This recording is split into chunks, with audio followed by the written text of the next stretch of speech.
Aujourd'hui, il pleut, il fait froid, ça ressemble à l'hiver. Donc sans aucune transition, on va parler de Misery. Misery de Stephen King. Misery, je vais dire Misery parce que je sais pas comment ça se prononce. C'est ça. Et ça fait peur. On le rapproche. Là, moi, j'ai l'édition Albin Michel que j'ai récupérée chez mon maman. Parce qu'elle en a lu quelques-uns, même si elle en a pas lu énormément. Moi non plus, pas énormément non plus. Je pense que j'en lirai d'autres, mais je sais pas lesquels. Plutôt, moi, je cherche plutôt ceux avec des personnages féminins. Là, on est sur 89 entrades françaises et édition originale de 87. Bonne année, n'est-ce pas? Et donc, Misery, c'est un des romans les plus célèbres de Stephen King. Je pense que ça doit être la première édition. 120 francs TTC. Poum, poum, poum. Alors, c'est marqué derrière en quatrième, mais c'est vrai. C'est clairement... Enfin, moi, c'est mon meilleur Stephen King. Shining est juste en dessous, avec cette différence que Shining est mieux en film, et que Misery, franchement, en film, c'est de la merde. J'ai regardé hier soir. C'est vraiment pourri, ça m'a pas plu du tout. Sauf le One Bacall. Mais non, le film est vraiment raté. C'est une très mauvaise adaptation. Et je trouve que même en film d'horreur, même en oubliant le roman, c'est vraiment très mauvais. Et pourtant, je l'ai regardé en VO sous-titré anglais. Alors, j'étais pas archi concentrée, mais vraiment, vraiment. C'est aussi passé... J'en parle beaucoup quand je parle d'adaptation, mais c'est aussi passé complètement à côté de ce que va être, pour moi, l'intérêt de l'adaptation, à savoir sentir quelque chose de l'ordre de la littérarité ou de la cinématarité, c'est-à-dire de ce qui va faire de la spécificité du médium, ou de ce qui va être profondément cinématographique, profondément littéraire. Et King, bah, c'est un roman très littéraire. Et c'est probablement le roman d'horreur littéraire, je sais pas si ça a du sens quand je dis ça, c'est pas pour dire snob, mais qui finalement a aussi pour objet la littérature.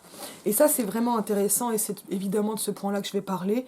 Et c'est un peu là-dessus qu'on risque de m'attendre, parce qu'un grain de lettres, non. Ça, c'est aussi parce que j'aime bien écrire des lettres.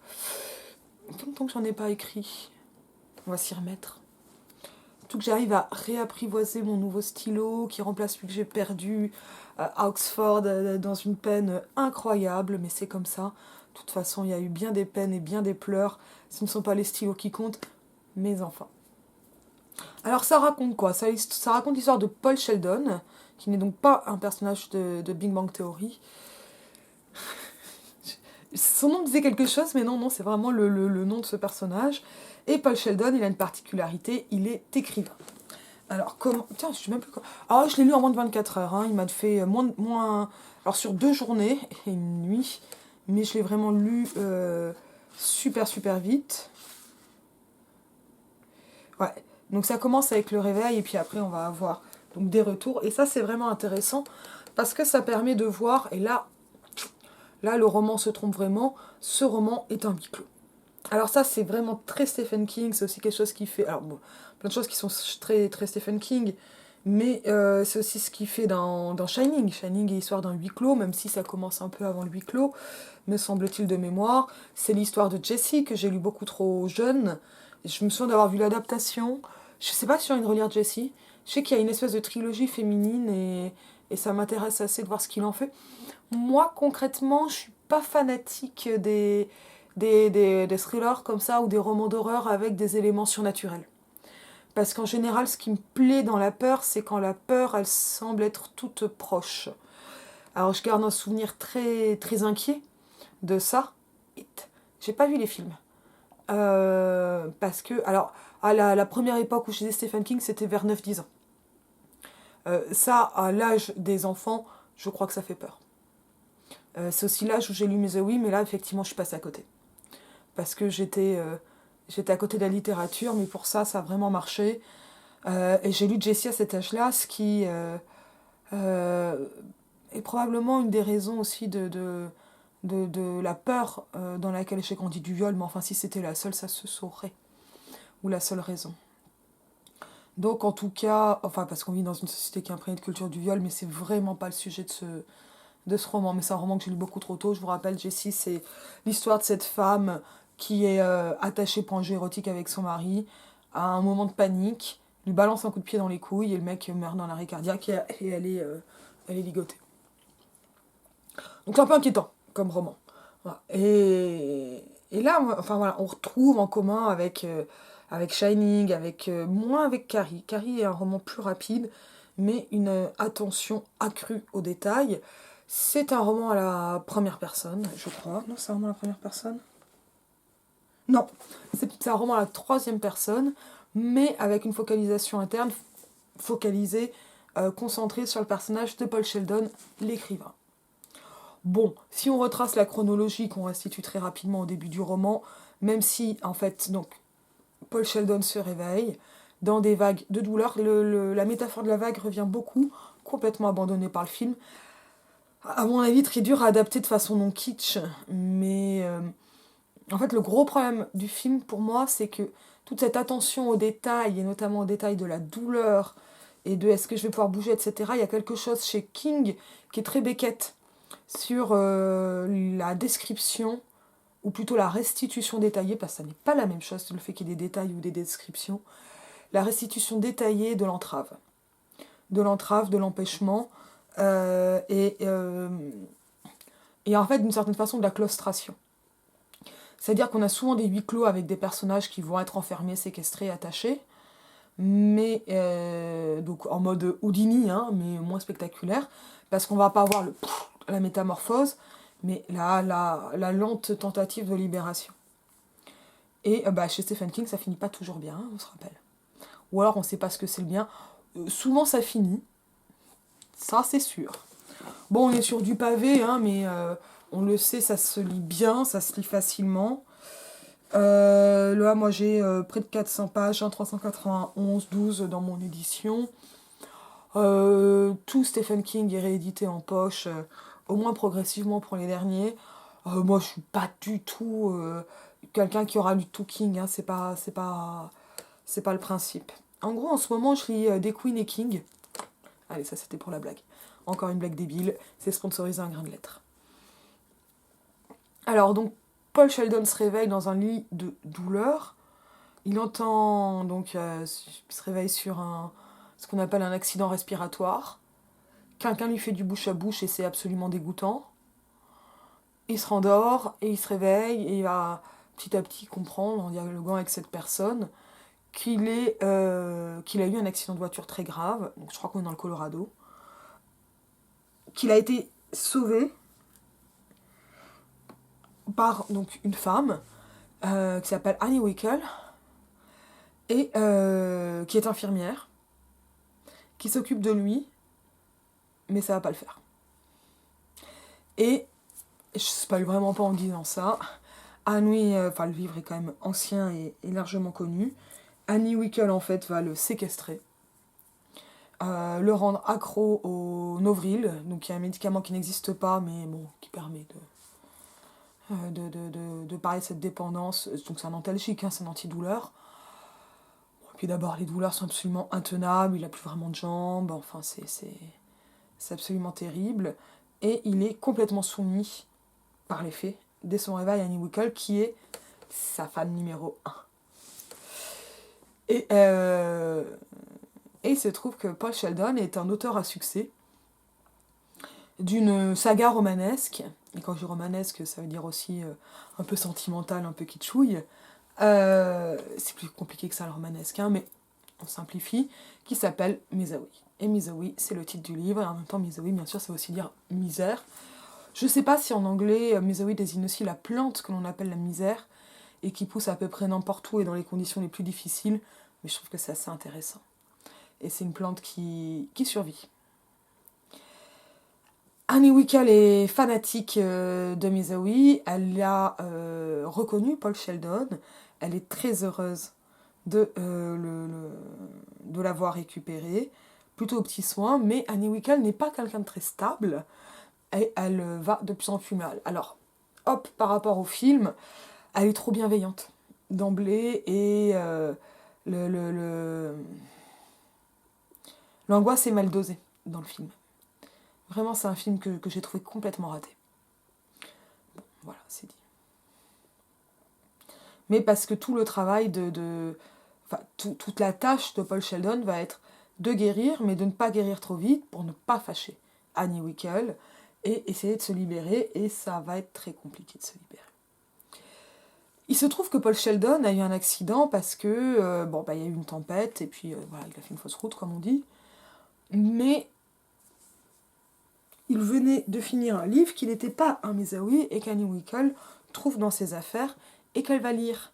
Et qu'elle va lire avec quand même un grand déplaisir. Et ce déplaisir, il est lié au fait qu'il ne s'agit pas de Misery, et puis qu'en plus il y a plein de gros mots dans ce roman. Et Wickle force Paul Sheldon à brûler le manuscrit unique de ce roman. Donc il y a pas mal de choses comme ça, voilà, qui vont jouer là-dessus. Et elle lui demande, voilà, et elle découvre le dernier épisode de Misery qui vient de sortir et qu'elle se procure. Et elle découvre qu'à la fin de ce 5e volume, je crois que c'est le 5e, Misery décède. Elle meurt en couche. Et là, c'est terrible, terrible, terrible, terrible. Parce qu'elle n'accepte pas la mort de son personnage préféré. Et elle force, violemment, Paul Sheldon à écrire une suite à Misery. Et on va parler de ça. Alors, il faut que je retrouve le passage.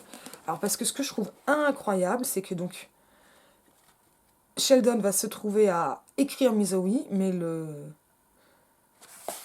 les textes de Misery sont incorporés à l'intérieur du livre.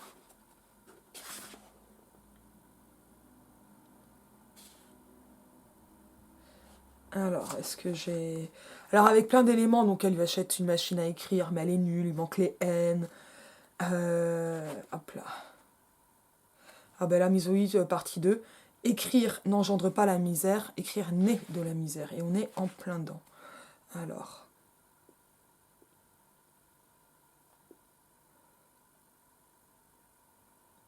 Elle lui-même a un univers extrêmement restreint, un calendrier qui ne bouge pas, face au mur qu'il regarde. Il essaie... en même temps, alors moi je voudrais vraiment me concentrer sur une scène que j'ai adorée, j'aurais dû mettre un marque-tapage comme toujours. Alors, et qui m'a énormément marqué gamine, qui est celle qui m'a le plus marqué, et vous allez comprendre pourquoi.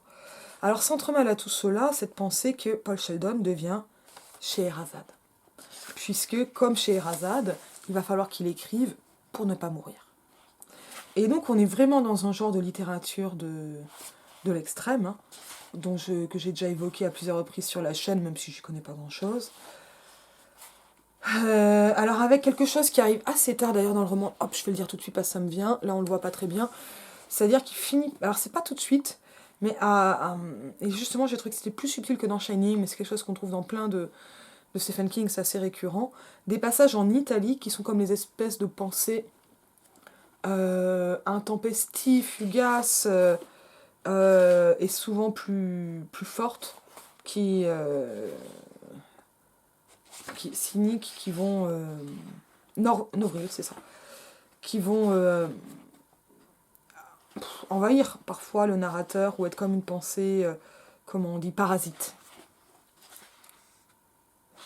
Alors, est-ce que je vais le retrouver Ce que je vais, c'est la colère d'Annie Wickle, et puis je vais revenir. Alors, une petite remarque rapidement, Annie Wickle est assez imposante physiquement, donc ça fait partie de ce qui va faire peur. Elle est aussi présentée comme boulimique, avec régulièrement des crises de boulimie. Il y a une forme de grossophobie là-dedans, comme probablement de la psychophobie. Est-ce que ça empêche de lire le livre ? Moi, ça a été, mais je ne suis pas vraiment concernée par ces questions, donc j'y suis probablement moins sensible. Tout marche très bien grâce à l'humour de Paul Sheldon. Soudain, surgissant nulle part, le plus stupéfiant retour que j'ai jamais vu, mesdames et messieurs. Je crève de faim, cette présentation à ligne droite. Comme si cette première cuillerée de soupe avait tiré ses entrailles d'une transe hypnotique. Il engloutit le reste aussi vite qu'elle put lui porter la cuillère à la bouche, avec l'impression d'avoir de plus en plus faim, et non au contraire, au fur et à mesure qu'il bafferait. Donc là, on avait de l'italique, et là, les commentaires parasites, c'est l'espèce de voix off de commentaires sportifs qui l'aide à tenir. Alors que se passe-t-il? Donc il va commencer à écrire et cette écriture va lui faire progressivement du bien et on va même s'attacher à Misery. Alors, je veux la colère de Misery. Ouais, je pense que c'est là que ça m'intéresse.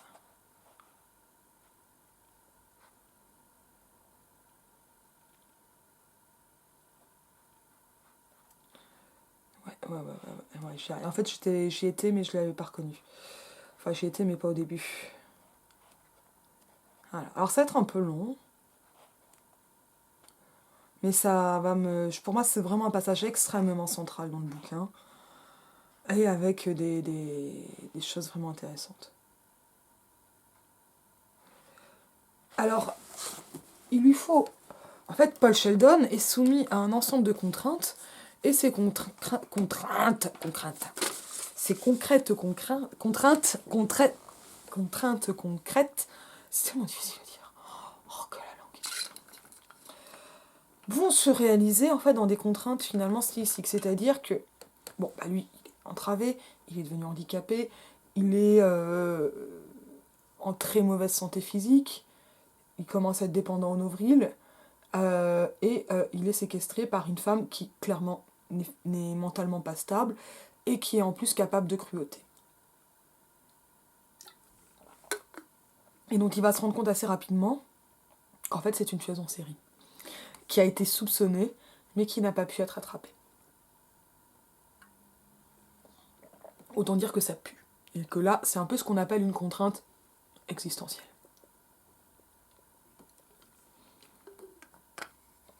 Comme il lui faut survivre, bah, il essaie de comprendre Annie Wickle pour s'adapter à son fonctionnement et, bah, on va le dire clairement, la manipuler, cela afin de survivre. Et ça, c'est très intéressant pour faire un effet loop sur ce qu'est la domination et la colonisation avec, de façon pas super marquée, mais quelque chose qui par moment est proche d'un syndrome de Stockholm, c'est-à-dire qu'il va pouvoir ressentir de l'empathie pour cette femme qui le séquestre. Et cette contrainte littéraire, elle va se concrétiser dans le fait qu'il faut qu'il fasse revivre Misery qui vient de tuer dans son roman. Parce qu'Annie Wickle est très très en colère de la mort de Misery. Et c'est là que ça va devenir intéressant. Alors, cette fois, j'ai mis un marque-page. Alors, elle vient de lire un petit passage. Alors, voilà, on voit bien que c'est différent et le manuscrit se matérialise concrètement par une typographie différente, où les N sont faits à la main, et donc ça rappelle la vraie machine à écrire cassée à laquelle qu'Annie Wickle a acheté pour Paul Sheldon, un Le Retour de Misery pour Annie Wilkes. Wilkes, j'ai mal prononcé. Hein. Chapitre 1, je ne vais pas lire ce passage, je vais aller directement à la page 127 de mon édition Albin Michel. Annie posa les 3 pages du manuscrit sur la table de nuit, à côté de lui. Ah oui, parce qu'en fait, là, ce qu'il raconte, c'est que, en fait, elle n'est pas morte. À côté de lui, et il attendit de voir quelle serait sa réaction. Il était curieux, mais pas réellement nerveux. Il avait été sincèrement surpris de l'aisance avec laquelle il s'était de nouveau coulé dans l'univers de Misery. Un univers conventionnel et mélodramatique, mais cela ne changeait rien au fait que le retrouver n'avait nullement été aussi désagréable que ce qu'il avait tout d'abord craint. En fait, il l'avait trouvé plutôt réconfortant, la même impression que lorsqu'on glisse les pieds dans une bonne vieille paire de pantoufles. C'est pourquoi il resta bouche bée, franchement estomaqué lorsqu'elle lui dit « C'est pas ça. Ça ne vous plaît pas ?» Et il n'arrivait pas à y croire. Comment avait-elle pu aimer les autres romans de la série des Misery et ne pas aimer ce début? C'était tellement miseouesque qu'il frôlait la caricature, avec le personnage de la vieille et maternelle Madame Ramage, qui prisait en secret dans la resserre, avec Yann et Misery, qui se pelotaient comme 2 adolescents un vendredi soir, en sortant du bal de la promo du collège, avec... Mais c'était elle qui, à son tour, prenait une expression stupéfaite. « Ne me plaît pas ? Bien sûr que si, c'est superbe. J'ai pleuré au moment où Yann la prend dans ses bras. Je n'ai pas pu m'en empêcher. » Elle avait effectivement les yeux un peu rouges. Et l'idée de donner mon nom à la nurse de Thomas, j'ai trouvé ça très gentil. Il pensa. Et pas bête non plus. C'est au moins ce que j'espère. Et au fait, ma cocotte, le nom du bébé était Sean, au début, au cas où ça vous intéresserait. Je l'ai changé parce que ça faisait encore un putain de haine à se farcir à la main. Alors dans ce cas, je ne comprends pas. Je vois bien que vous ne comprenez pas. Je n'ai pas dit que l'histoire ne me plaisait pas, mais que ce n'était pas ça. C'est une tricherie. Il faudra trouver autre chose. Ne l'avait-il pas prise pour la lectrice idéale? Oh bon sang! Italique. Je dois te reconnaître ça, Paul. Quand tu te plantes, c'est jusqu'au cou. La fidèle et idéale lectrice venait de se transformer en un redoutable comité éditorial. Sans même qu'il s'en rendît compte, le visage de Paul venait d'adopter l'expression d'authentique concentration qu'il prenait toujours en écoutant les sermons des directeurs littéraires. Il avait même surnommé son expression « En quoi puis-je vous être utile, ma chère dame ?» Car la plupart des directeurs littéraires étaient comme ces femmes qui arrivent dans une station-service et demandent au mécanicien de voir d'où viennent ce bruit bizarre dans le moteur, ou ces couinements dans le tableau de bord, et tâchez d'avoir réglé ça dans 1 heure, s'il vous plaît. C'est un peu misogyne, ça. Une expression, c'est un commentaire personnel. Une expression de sincère concentration était bonne parce qu'elle les flattait, et que lorsque les directeurs littéraires étaient flattés, il arrivait parfois qu'ils renoncent à leurs idées aberrantes. Comment cela, une tricherie demanda-t-il. Eh bien, Geoffrey est parti à la recherche du docteur. Jusque-là, ça va. C'est ce qui arrive au chapitre 38 de Mother's Child. Mais ce docteur n'est jamais arrivé, comme vous le savez bien, puisque le cheval de Geoffrey a heurté le haut de la barrière de péage de cet abominable Mr. Quanthorpe quand Geoffrey a voulu sauter par-dessus. J'espère bien que ce sale oiseau de Quanthorpe aura ce qu'il mérite dans le retour de Mesowy, Paul. Je l'espère vraiment. Bref, Geoffrey s'est fracturé l'épaule et s'est cassé quelques côtes et a passé presque toute la nuit là, sous la pluie. Et c'est le petit garçon du berger qui l'a découvert. Voilà pourquoi le médecin n'est jamais arrivé. Vous voyez ? Oui. Il se sentit soudain incapable de détacher ses yeux de ceux d'Annie Wilkes. Il avait cru qu'elle avait endossé un uniforme de directeur littéraire, voire même celui d'une collaboratrice impatiente de lui dire ce qu'il devait écrire et comment il devait l'écrire. Une fois de plus, il s'était trompé. Mr. Quanthorpe, par exemple. Elle espérait bien que ce méchant aurait ce qu'il méritait. Mais elle ne l'exigeait pas. Elle voyait dans le développement créatif de l'histoire quelque chose qui lui échappait, en dépit du contrôle évident qu'elle exerçait sur celui qui l'écrivait. Certaines choses, simplement, étaient impossibles à faire. La créativité, ou son absence, n'avait rien à voir là. L'idée d'intervenir était pour elle aussi absurde que de vouloir évoquer par Edith la loi de la gravitation, ou que d'essayer de jouer au tennis de table avec une brique. Elle était réellement la fidèle lectrice type, mais fidèle lectrice n'était pas synonyme de lectrice gobe-tout. Elle ne lui permettait pas de tuer Mesowy. Mais elle ne mettait pas non plus son retour à la vie par un tour de passe-passe. Italique. Mais bon Dieu, pensa-t-il fatigué, je l'ai tué. Qu'est-ce qu'il faut que je fasse maintenant ? Quand j'étais enfant, reprit Annie, il y avait des feuilletons au cinéma, 1 épisode par semaine. Le Vengeur masqué, Flash Gordon, et même un sur Frank Buck, l'homme qui allait en Afrique attraper des animaux sauvages et qui subjuguait les lions et les tigres rien qu'en les regardant. Est-ce que vous vous souvenez de ces feuilletons ? Je sais qu'ils ont existé, mais vous ne pouvez pas être assez âgée pour les avoir connus, Annie. Vous avez dû les voir à la télé, ou alors c'est une sœur ou un frère aîné qui vous en a parlé. 2 fossettes se creusèrent brièvement dans la compacité de la peau, au coin de ses lèvres, puis disparurent. « Oh vous, espèce de baratineur ! C'est vrai, j'avais un frère aîné avec qui j'allais au cinéma tous les samedis après-midi. À Bakersfield, en Californie, l'endroit où j'ai grandi. Et même si j'aimais bien les actualités et les dessins animés, et aussi les grands films, c'étaient les nouveaux feuilletons que j'attendais avec le plus d'impatience. Il m'arrivait d'y penser aux moments les plus inattendus pendant la semaine. Si je m'ennuyais en classe, ou si j'allais garder les 4 morveux de Madame Cranmitz au rez-de-chaussée. Je les avais en horreur, ces gosses. Annie se tut, mélancolique, le regard perdu dans un coin de la chambre. Elle venait de se débrancher. C'est la première fois depuis plusieurs jours, et il se demanda, inquiet, si elle n'entamait pas la partie inférieure de son cycle. Ah là, c'est un cycle psychique. Si oui, il avait tout intérêt à ferler les voiles et à rimer la cargaison. Finalement, elle sortit de son état avec, comme toujours, une expression de léger étonnement. On aurait dit qu'elle ne s'attendait pas à retrouver le monde tel qu'elle l'avait laissé. Mon préféré était Rocketman. Par exemple, à la fin du chapitre 6, Mort dans le ciel, il se trouvait inconscient, tandis que son avion plongeait vers le sol. Ou à la fin du chapitre 9, Destin de feu, il était coincé, ficelé sur une chaise, dans un entrepôt en feu. Parfois, c'était une voiture qui n'avait plus de frein, parfois un gosse toxique, parfois l'électricité. Annie parlait de son héros de feuilleton avec une affection dont l'incontestable authenticité faisait un effet bizarre. C'est ce qui s'appelle des histoires à suspense. Qu'est-ce qu'y a-t-il ? Suspense. La réflexion lui fit froncer les sourcils. Comme si je ne le savais pas, monsieur, je sais tout. Bon sang, par moments, je me dis que vous devez me prendre pour une parfaite idiote. Mais non, Annie, vraiment pas.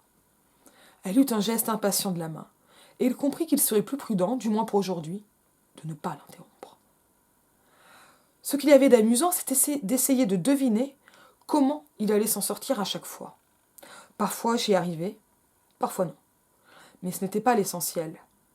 L'essentiel était qu'il ne triche pas. Je veux dire, ceux qui faisaient l'histoire. Elle le regarda avec un air entendu, pour être sûr qu'il avait bien compris ce qu'elle voulait dire. Paul songea qu'il aurait pu difficilement faire autrement. Comme lorsqu'il était inconscient dans l'avion. Il s'est réveillé et il y avait un parachute dans l'appareil sous son siège. Il l'a mis, il a sauté, c'était correct. Italique. Aucun professeur en écriture romanesque ne serait d'accord avec vous, ma chère, pensa Paul. On appelle Deus ex machina ce dont vous parlez, le dieu qui sort de la machine, utilisé pour la première fois par les Grecs dans les amphithéâtres. Quand l'auteur avait mis son héros dans une situation inextricable, un fauteuil couvert de fleurs descendait des cintres. Le héros s'asseyait dedans et était tiré de son mauvais pas. Même les crétins les plus patentés arrivaient à comprendre ce symbolisme. Les dieux avaient sauvé le héros. Mais le Deus ex machina, parfois connu dans le jargon technique comme le coup de parachute sous le siège, est finalement passé de mode vers la fin du XVIIe siècle. Si ce n'est évidemment dans des ouvrages aussi ésotériques que la série des Rocketman ou les ouvrages de Nancy Drew. Je crois que c'est une évolution qui vous a échappé, Annie. Vraiment, ça c'est intérieur, parce qu'il a pas pour une idiote. Pendant quelques instants affreux qu'il ne serait pas prêt d'oublier, Paul crut être sur le point d'avoir un accès de fou rire. Étant donné l'humeur d'Annie Wilkes ce matin, c'était prendre le risque d'une punition désagréable, voire douloureuse. Il porta rapidement une main à la bouche, dissimulant le sourire qui s'y dessinait, et simula une quinte de toux. Elle le tapa dans le dos, suffisamment fort pour lui faire mal. Il faut toujours se rappeler qu'il y a un danger. « Ça va mieux ? Oui, merci. Est-ce que je peux continuer, Paul ? Ou bien est-ce que vous envisagez d'avoir une série d'éternuements ? Dois-je aller chercher le seau ? Vous avez peut-être envie de vomir aussi. Non, Annie, continuez, je vous en prie. Ce que vous dites est fascinant. » Elle parut se radoucir. Pas beaucoup, mais un peu tout de même. Alors c'est très important les elle parut, etc. parce que tout est en modalisateur, parce que l'attention de Paul Sheldon est tout entière concentrée sur Annie Wilkes, puisque de cette attention dépend sa survie. C'est exactement ce qu'on appelle le dirty care avec Elsa Dorlin. C'est le savoir du dominé. Et qui en sait plus finalement sur Annie Wilkes qu'elle-même, et en fait il va y avoir une espèce de compétition de savoir entre les deux. Lorsqu'il a trouvé le parachute sous le siège, c'était correct. Peut-être pas très réaliste, mais correct. Cette remarque le fit réfléchir. Il était pris de court. Comme à chaque fois qu'elle faisait preuve d'une finesse inattendue, on rappelle la concurrence des savoirs, il la prend toujours un peu pour une conne. Et ça, c'est dangereux. Et il décida qu'elle avait raison. Correct et réaliste était peut-être synonyme dans le meilleur des mondes possibles.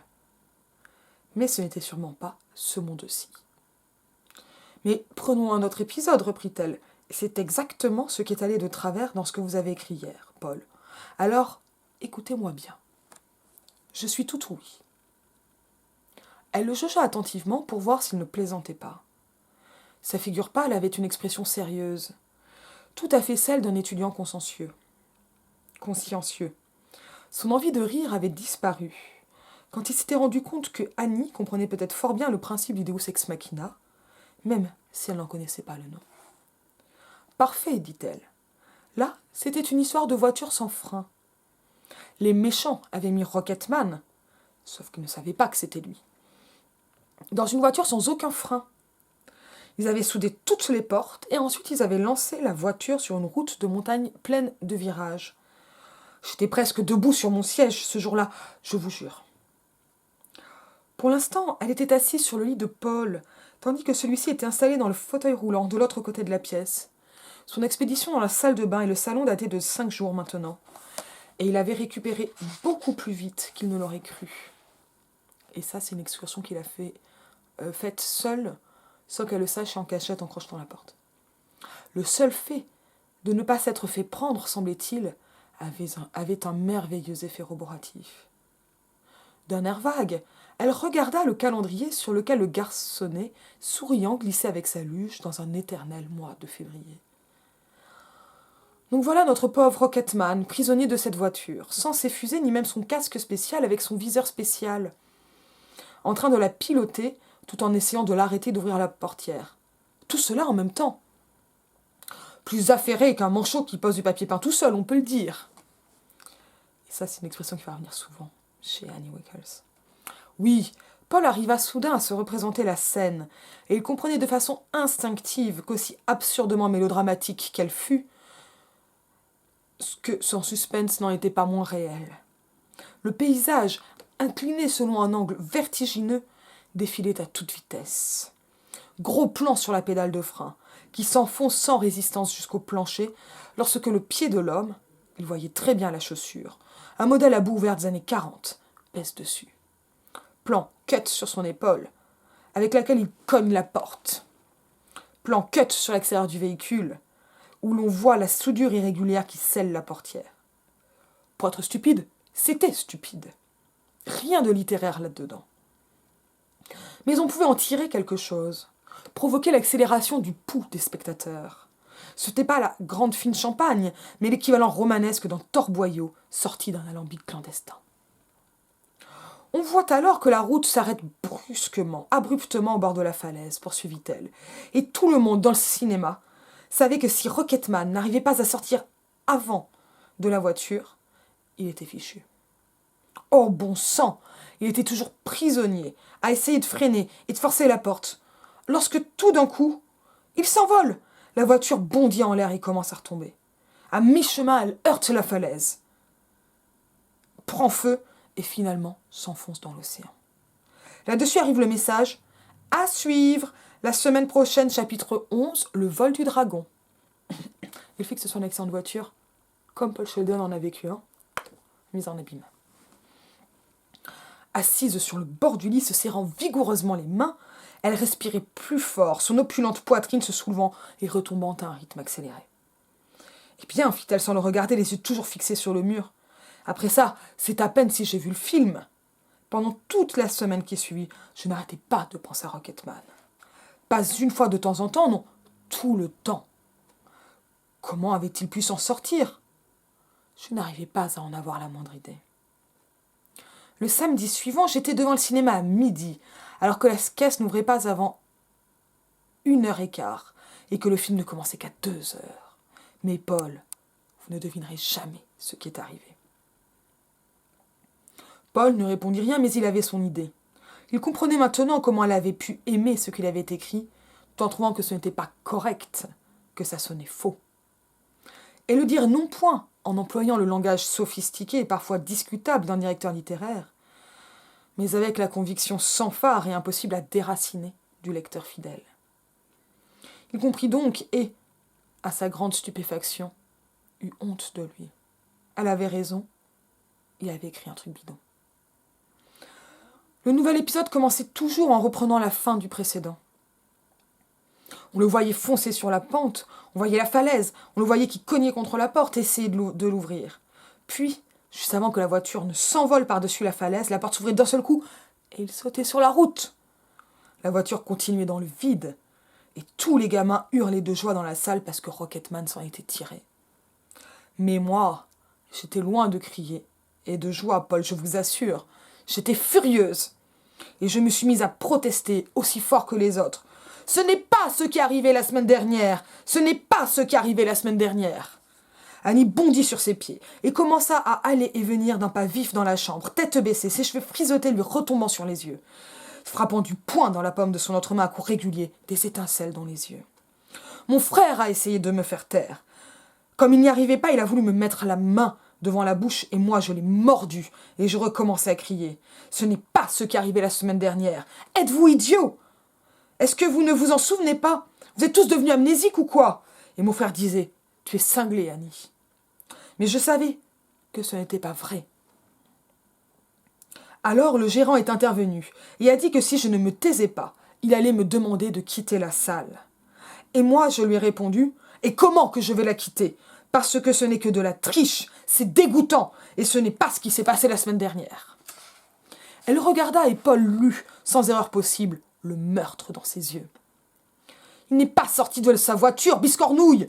Quand elle est passée par-dessus la falaise, il était encore dedans. Est-ce que vous comprenez ça, Paul ? Oui, dit Paul. Est-ce que vous comprenez ça ? Capitale. Elle bondit soudain vers lui avec son espèce de souple férocité, et bien qu'il eût la certitude de son intention de lui faire mal, comme la fois précédente, vraisemblablement parce qu'elle ne pouvait pas s'en prendre au sale oiseau de scénariste qui avait triché, en retirant sournoisement Rocketman de la voiture avant qu'elle ne s'envolât au-dessus de la falaise, il ne bougea pas d'un cheveu, tandis qu'il prenait la mesure de son instabilité actuelle grâce à la fenêtre qu'elle venait juste d'ouvrir pour lui sur son passé, et que ce qu'il découvrait le laissait frapper de stupeur. Le sentiment d'injustice qu'elle ressentait, aussi enfantin qu'il fût, était complètement et indiscutablement authentique. Elle ne le frappa pas. Au lieu de cela, elle le saisit par le devant de sa robe de chambre et l'attira à lui jusqu'à ce que leur visage en vinssent presque à se toucher. « Vous comprenez ?» ?»« Oui, Annie, absolument. » Elle le regarda fixement, de ce regard noir et furieux qu'il redoutait, et sans doute lut-elle la sincérité dans ses yeux, car au bout de quelques instants, elle le rejeta dans le fauteuil avec un geste méprisant. L'explosion épaisse de douleur le fit grimacer, avant de s'atténuer peu à peu. « Alors vous savez ce qui ne va pas, dit-elle. Je suppose que oui. Italique. Sauf que je veux bien que Dieu me damne si je découvre comment m'en sortir. À quoi l'autre voix dans sa tête répondit aussitôt. J'ignore, à nouveau italique, si Dieu te damnera ou te sauvera, mon petit Paul, mais une chose est sûre. Si tu ne trouves pas le moyen de rendre Misery à la vie, un moyen qui lui paraisse crédible, elle te tuera. Eh bien, changez-le, conclut-elle abruptement en quittant la chambre. Et on va rester là. Là, il est hors de question de faire une explication linéaire, parce que c'est pas de ça dont il s'agit. En termes un peu techniques, ce dont il s'agit, c'est de la suspension d'incrédulité des indices de fictionnalité. On explique. La suspension d'incrédulité, c'est un concept qui a été inventé par Coleridge, et en fait, là, j'en sais pas grand-chose de plus que le fait qu'il ait été inventé par Coleridge, que je connais mal, mais c'est ainsi que l'on définit le fait que l'on va arrêter d'être incrédule quand on va entrer en fiction. Cette incrédulité, elle n'est pas sans limite. En fait, ça veut dire que quand on entre dans une fiction, on accepte le fait qu'on puisse être dans un monde surnaturel ou improbable, c'est pas la même chose. Par exemple, que les animaux parlent dans une fable de La Fontaine. C'est une convention. On sait qu'on est dans une fiction, et donc on accepte la contradiction qu'on va dire extrinsèque, avec les lois physiques du monde, et les lois du monde. Mais en revanche, on n'accepte pas la contradiction interne. Alors certaines passent inaperçues, mais là on est dans une contradiction interne, puisque littéralement, l'histoire n'est pas la même que celle qui est racontée. Ça se contredit. Et là, c'est pas juste que c'est improbable au niveau de l'histoire, même en interne, mais il y a littéralement une contradiction dans le récit de Rocketman, dans les deux histoires. Il est coincé dans la voiture, il sort de la voiture. Comme ce qu'a fait Paul Sheldon, Misery est morte, en fait c'était un mauvais souvenir. Et donc ça ne marche pas.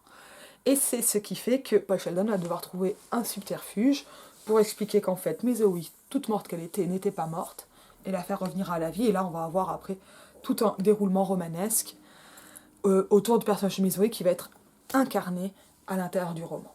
Chose très intéressante, au fur et à mesure qu'augmente la tension dramatique et que on sent que alors que l'état de Paul Sheldon s'améliore, sans qu'il guérisse complètement, l'état d'Annie Wilkes empire. Et c'est là qu'il va y avoir une tension dramatique avec une concurrence de savoir.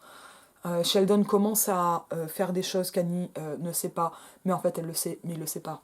Voilà. Et donc là on est dans quelque chose d'un peu tragique. Alors c'est pas exactement comme de l'ironie tragique où le spectateur le saurait, puisqu'on rappelle la focalisation interne et concentrée sur Paul Sheldon, quoique les récits soient à la troisième personne. Mais on sort pas de la vision de Paul Sheldon, ce qui fait que le huis clos et la claustration et l'enfermement, c'est aussi cette perception, qui fait qu'on est extrêmement empathique avec Paul Sheldon, puisqu'on a ses sensations et surtout son incompréhension face à Annie Wilkes, où on essaie que ce que lui sait, découvre, perçoit et suppose. Parfois avec des erreurs, on l'a vu. On a en même temps une espèce de course, pas exactement une concurrence, mais vraiment une espèce de course double, entre l'aggravation de l'état d'Annie, qui craint de plus en plus d'être découverte, et cette aggravation elle va aller avec l'amélioration du temps extérieur, qui fait que l'on va retrouver la voiture de Paul, et donc on va remonter jusqu'à Annie et l'arrêter, et donc elle va très probablement tuer Paul Sheldon avant d'être découverte. Et Paul Sheldon, lui, doit se rétablir, en même temps trouver un subterfuge et pour survivre, et éventuellement pour s'échapper ou se confronter à Annie Wilkes. Et donc tout ça, ça va faire une tension dramatique qui va se concrétiser dans le texte par l'état de la machine à écrire. Je l'ai dit, les N, ça a été mentionné dans l'extrait que j'ai lu, la lettre N a sauté de la machine à écrire. Donc déjà, on va avoir le tapuscrit qui est donné tel quel, avec un changement de police, mais en plus, les N sont faits à la main.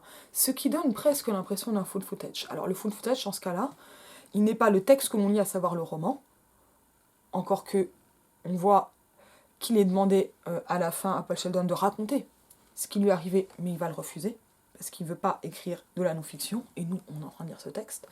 Donc on n'est pas en train de lire un texte dont les conditions de production sont présentes à l'intérieur même du texte, et cela pour augmenter l'impression d'authenticité. Exemple, Blair Witch Project, Paranormal Activity, Manuscrit perdu à Saragosse, ce genre de texte, ou même Louise, full footage ou fiction de manuscrit trouvé. On n'est pas là-dedans, mais on va avoir quand même cette impression d'authenticité, où j'en avais parlé aussi dans Moi ce que j'aime c'est les monstres, une BD full footage. Encore que le fait que le manuscrit vienne à nous n'est pas inclus dans Moi ce que j'aime, mais par contre ça ressemble à ce qu'est en train de faire le personnage. Mais on a quand même le roman de Paul Sheldon à l'intérieur, et le roman écrit au fur et à mesure, avec ses variantes, mais aussi sa matérialité défaillante. C'est-à-dire qu'au fur et à mesure, les lettres vont tomber. Donc lui va écrire de plus en plus, mais de plus en plus difficilement, et ça va même aller à un moment jusqu'à quelque chose qui est vraiment saisissant. Donc là, on voit que les N, les T finissent par sauter. Là, je suis au page 174, un peu à l'arrache. Mais vers la fin, alors il y a des moments, donc c'est pas vers la fin, où on passe carrément en écriture manuscrite. Et après, on revient à la machine à écrire. Et donc là, on voit comment la machine à écrire, elle est à la fois imposée à Paul Sheldon, mais elle va constituer en fait ça. Alors, elle est la raison pour laquelle il est séquestré, et en même temps son unique chance de survie. Jamais Annie Wilkes ne l'aurait sauvé. Ça, peut-être qu'elle l'aurait sauvé si ça n'avait pas été lui, mais elle lui a apporté un soin particulier parce qu'il est Paul Sheldon. Elle l'aurait peut-être sauvé. Et elle le séquestre parce qu'il est Paul Sheldon, l'auteur de Misery. Et en même temps, elle va être cruelle avec lui parce qu'il est l'auteur de Misery, donc celui qui a tué son personnage de roman. On y est ? En fait, on est ici dans une métalepse inversée, ou une anti-métalepse. Je ne sais pas si ça existe formellement, l'anti-métalepse, mais on y va. Je rappelle, la métalepse, c'est quand le personnage va sortir, enfin, quand on va avoir un franchissement d'un seuil énonciatif, le regard face caméra, très important chez Rosa Bonheur. L'expo Rosa Bonheur est splendide, et en fait, on a très très souvent l'animal en regard spectateur. qui va regarder le spectateur, et c'est saisissant, parce que ça va donner une impression d'humanité à l'animal. Ça va faire un échange qu'il y a très rarement avec les humains, qui sont plutôt à l'arrière-plan, sombres, etc., par rapport aux animaux dans ces tableaux. Et ça va donner également une impression très très étrange. En fait, donc le métalepse, c'est ce franchissement de seuil narratif.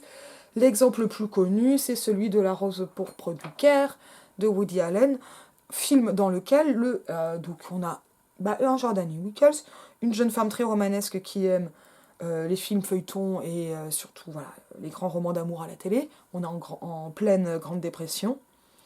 Et un jour, son personnage préféré sort du film pour venir la voir.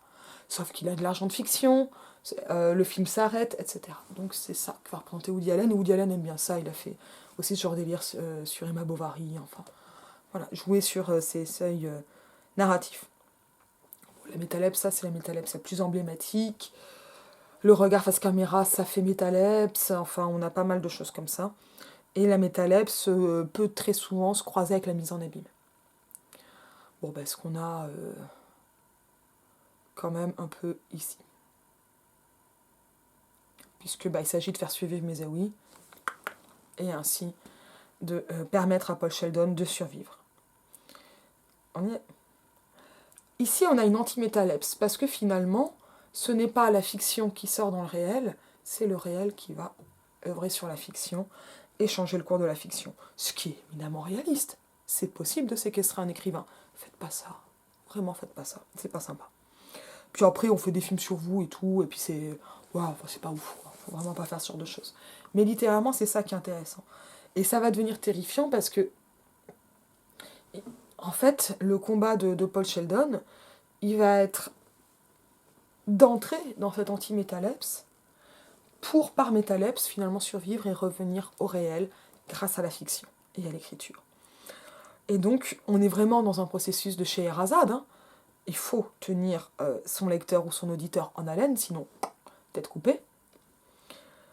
Donc lui, dans son cas, on lui passe les jambes à l'âche, par exemple. Il coupe le pouce. Celui-là. Des choses super fun. Et avec en plus ce paradoxe que ça va être des choses qui vont l'arrimer d'autant plus à la fiction, mais par moments l'empêcher d'écrire ou l'amener de plus en plus à écrire, etc. Et lui-même va se rendre compte que plus il écrit, plus ça va l'aider. Et il finit par écrire non plus pour Annie, mais pour lui-même. Et ce faisant, en fait, il écrit un deuxième roman, qui est beaucoup moins explicite que Mesaoui. Mais, donc Mesaoui, c'est vraiment le récit raconté pour survivre, mais l'autre récit de survie, c'est celui qui va lui permettre de prendre le dessus sur Annie Wickles. Et donc ce récit va être fait de ses observations, ce que j'ai appelé à la suite d'Elsa Dorlin, le dirty car, mais je pense que là ça passe très bien pour parler de la survie de Paul Sheldon. Donc cette espèce de savoir sale sur la domination, parce qu'il faut qu'il comprenne. Donc là, on le voyait avec la mention du cycle, il comprend comment elle fonctionne, et donc il adapte son comportement en fonction, avec plus ou moins de bonheur et de douleur. Et en même temps, le roman qu'il va écrire, c'est celui où il peut se débarrasser d'Annie Wickles et peut-être bien de Mesaoui. J'explique, et alors là, attention, on va vraiment parler de la fin. Parce que qu'est-ce qu'il va faire, Paul Sheldon ? Il va réussir à écrire un nouveau Mesaoui qui va tenir en haleine Annie Wickles, adoucir leur relation. Lui a calculé qu'il faut que la neige fonde pour que son véhicule soit retrouvé. Il est forcément porté disparu. Il en a des confirmations. Et donc, il réfléchit au moment où une enquête va débuter, notamment à partir du moment où sa voiture sera retrouvée, et enquête qui finira par mener chez Annie Wickles. Et donc, l'une comme l'autre, tous les deux, ont compris qu'il ne s'agit que d'une question de temps. Et là, je voulais rappeler, il y a un timer à tout ça, et avec une course, où ils sont chacun en course contre l'autre. La troisième course, ça va être celle qui va permettre de finir le roman, qui est même l'objet d'une négociation entre Annie et Paul, où il négocie pour finir le roman, et ce qu'il négocie, c'est de ne pas être tué, en disant qu'il va écrire plus vite, parce qu'il veut bien tuer dans une semaine, mais pas tout de suite. Et ça va faire que le suspens, moi je préfère dire, augmente au fur et à mesure. Parce que l'horizon se rétrécit, la violence augmente, Et il faut plus de survie. Et que va faire Paul Sheldon? Son plan, il passe de s'échapper, mais c'est de moins en moins possible, notamment une fois qu'Annie lui a tranché le pied à la hache. Parce qu'après tout cas, dans un pied gauche. Coupez pas les pieds des gens. Déjà que couper un pied dans un verre, c'est moche. Alors, ne faisons pas ce genre de choses, soyons sympas. Donc, il peut de moins en moins s'échapper, et donc il se rend compte progressivement et de plus en plus qu'il lui faut se confronter à Annie Wickles, et donc la tuer directement. Et donc là, ce qu'il fait, c'est un vrai écrivain. Donc il va mettre en place les moyens de survivre, une stratégie de survie. Et cette stratégie, c'est un scénario ou un roman qui va culminer dans le fait de finir Misery, de renverser ce qu'elle lui a fait faire, à savoir brûler le manuscrit de Four Cars, le manuscrit qu'elle lui a fait brûler en un seul exemplaire plutôt au début du roman. Au moment où Misery est annoncé comme fini, il va commencer à brûler ce manuscrit pour qu'elle se précipite sur le manuscrit pour le sauver, et c'est là qu'il va l'assommer avec la machine à écrire. Alors comme ça on dirait que les dos. C'est-à-dire qu'il la tue avec ce qui a fini, donc ce qui a fait qu'il a été séquestré, et avec ce qui l'a sauvé lui-même. Et il s'en amuse. Et en même temps, il avait fait de la muscu avant avec sa machine pour se refaire des muscles. Cette machine à laquelle il manque des touches. Et Annie semble ne jamais vouloir mourir, comme les bonnes lectrices. Alors qu'est-ce que c'est ça? Bon, ça nous dit quelque chose évidemment du goût du romanesque et de ce danger qui fait couler beaucoup d'encre depuis très longtemps sur la difficulté qu'il peut y avoir à confondre le réel et la fiction. Ça, c'est quand Stendhal s'amuse, ça revient souvent, de ce soldat, je crois que ça serait aux États-Unis, qui aurait tiré sur le méchant d'une représentation de théâtre parce que il avait du mal à comprendre ce que t'es une fiction. Mais c'est pas ça le problème d'Annie Wickles. Ce n'est pas une confusion entre le réel et la fiction, et c'est très bien que Misery est un personnage de fiction. Mais en revanche, ce qu'elle veut, c'est de la bonne fiction. Et ce que veut Paul, lui, c'est de la bonne cam, du Novril. Chacun sa cam. Et ça nous dit quelque chose plus au niveau de l'appétence pour la fiction. Si Podane m'était compté, j'y prendrais un très grand plaisir, nous dit La Fontaine. Ou un grand plaisir, je ne sais plus. Vers probablement boiteux, comme à chaque fois que je cite de mémoire. Et ça, c'est cette appétence pour le récit, donc c'est le grand mythe de Scheherazade. Hein. Là, sauf que c'est une Scheherazade qu'on torture, aussi physiquement.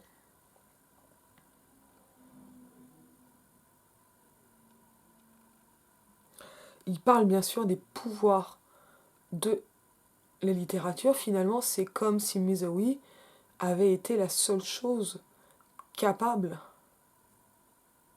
de tenir Annie Wickles à peu près stable. Et en même temps, son appétence va être sa grande faiblesse. Parce que on a quelque chose de l'ordre d'une drogue. Alors il me semble à peu près certain que Stephen King, comme John Irving, raconte, et d'ailleurs il y en a une mention, le Monde selon Garp de John Irving est mentionné. Je pense que je vais parler bientôt de John Irving, j'aime vraiment John Irving. Pas tout, mais quelques romans vraiment beaucoup. C'est un peu comme si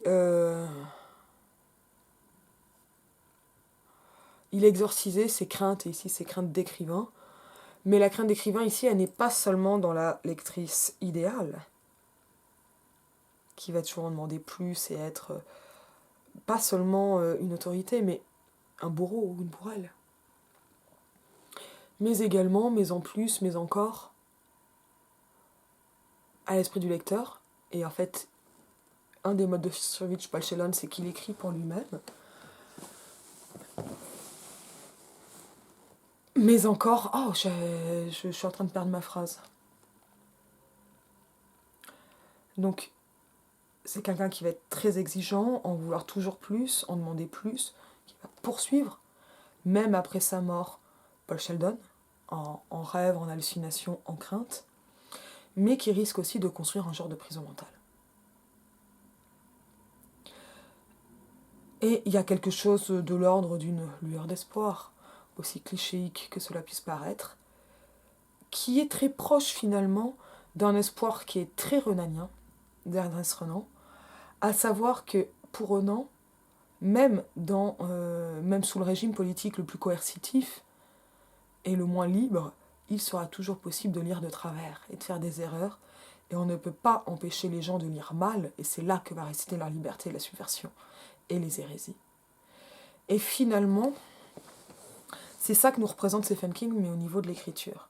Quand bien même il arrive à faire quelque chose qui va être correct, même si complètement invraisemblable, cette correction, c'est-à-dire en fait le fait d'être capable de mettre en place une cohérence interne, intrinsèque, qui permet de croire et de maintenir cette suspension d'incrédulité, donc ce qu'on va appeler ensuite l'immersion, l'empathie, pas mal de choses de cet ordre-là, ça va permettre de continuer à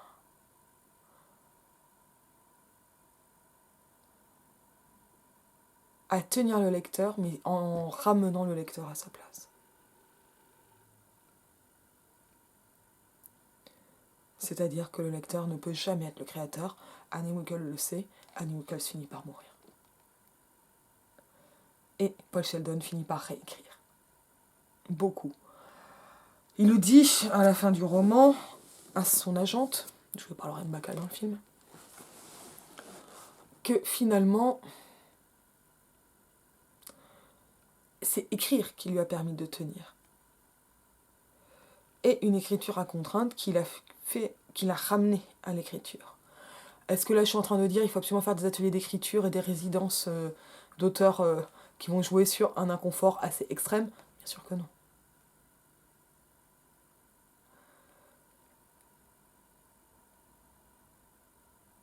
Mais c'est pas une idée inintéressante. En tout cas moi, elle m'a donné une énorme envie d'écrire. C'est fou comme Zoé m'a donné envie d'écrire.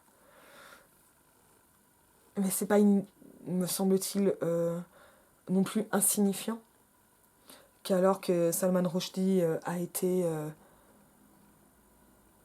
très grièvement attaqué, de rappeler cette liberté absolue de l'écrivain. Et quand je suis écrivain, je dis pas auteur, je dis autre chose. Et je vous dis à bientôt.